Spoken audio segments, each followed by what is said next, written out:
Hey guys, Kevin here to bring you a brand new video where today we're going to be doing day 12 of Horror October. And for today's movie, we're going to be talking about Let the Right One In. This is a 2008 Swedish film, not to be confused with Let Me In, the remake. Or, yeah, it's a remake. So yeah, Let the Right One In is a really good film, actually. It's kind of like a refreshing take on the whole vampire genre of horror to see, just because like it's not like your typical like vampire movie where like the vampire just wants to kill you and that's it, or the vampire is like evil and just yeah they just do bad things like in From Dusk Till Dawn. Like this one, there's this vampire, but like she's actually like nice and like wants to be friends with you and is like good, but she does have this like history. Like she's older, she looks like she's 12, but she's like been around for a while. She lives off of blood, so she has to like get that some way. So there's all these different things going on, and within this you have this like interesting romance interwoven really well between this main character Oscar and this girl Ellie. I guess it's pronounced Ellie. But they have this like interesting romance. Is like these young preteen teenagers. They both have this like kind of like interesting connection together, and they form like a bond. But you know that like something isn't quite right between them. Like something's going on, and he eventually does figure out that she's a vampire. All this like stuff that comes with it. And it's just like really fun to watch it all play out because like you're rooting for this girl who's a vampire, which you don't normally do in movies, and you're rooting for this guy who's like had a relationship with a vampire, and you're hoping things turn out okay for him too. And it's a good like almost like coming of age romance story, in a way, because this kid Oscar is like going through school, and he's just trying to get through everything. I will say there are some like elements interspersed throughout that kind of just like I was like about, like with this like school bully. He like stands up to this school bully by like whacking him in the ear and like breaking his ear with like a pole. And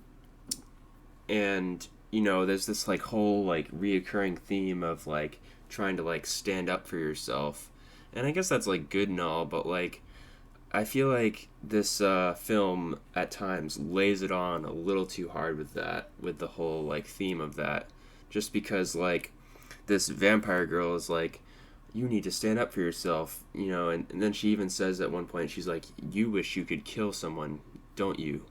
And he's like, yes. I'm like, okay. Just because like she kills people to survive, so it's like I guess they're kind of exploring that idea that she has to kill people, so you know she's kind of like proposing the idea like, hey, what if you could do it? It's just like a little bit too much, but I guess it is interesting to be applied here. And along with that, the ending to this is also just like not necessarily needed. Like, so like there's this whole thing that happens with this kid who got whacked in the ear and his brother, I guess, and they want to like enact revenge and make him drown. Basically, they want to see if he can hold his breath for 3 minutes, which is a pretty long time.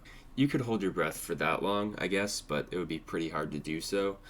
Um, so yeah, and then this whole thing happens with this girl like saving him and whatnot, and I just felt like that was so disconnected from the rest of the movie. Like they didn't need to put that in. I feel like prior to that, she had noticed that like people were starting to grow suspicious of her and were probably like onto her.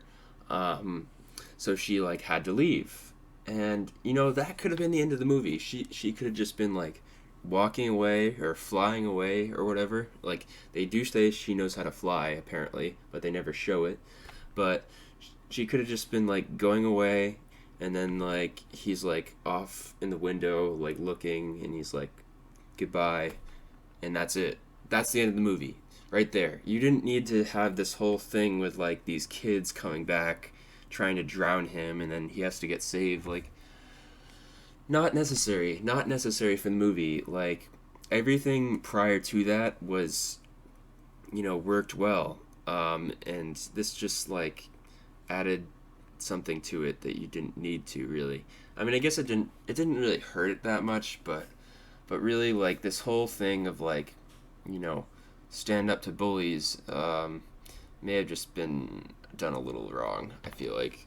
And the other thing about it too is like, hey, do police like exist in this movie? Like do they know how to investigate murders?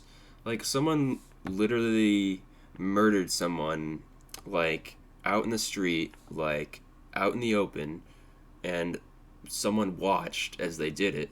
But like, that person's not going to get caught because they're a vampire and they're the main character and they're just too good to be caught. Like why would they get caught? Like so like when you think about it like that, you're like, okay, like is this really realistic? Would this really work that way? Like logically you'd have to think like the police would figure it out. Like come on. Like there'd be like a guy who saw her who'd be like, yeah, she was like this little girl, kind of like preteen age, like it wouldn't be that hard to figure out, and then you could just like follow her, track her down, and then like only towards the end of the movie is she like, oh, they're on to me, I have to go. So it's like I don't know about that.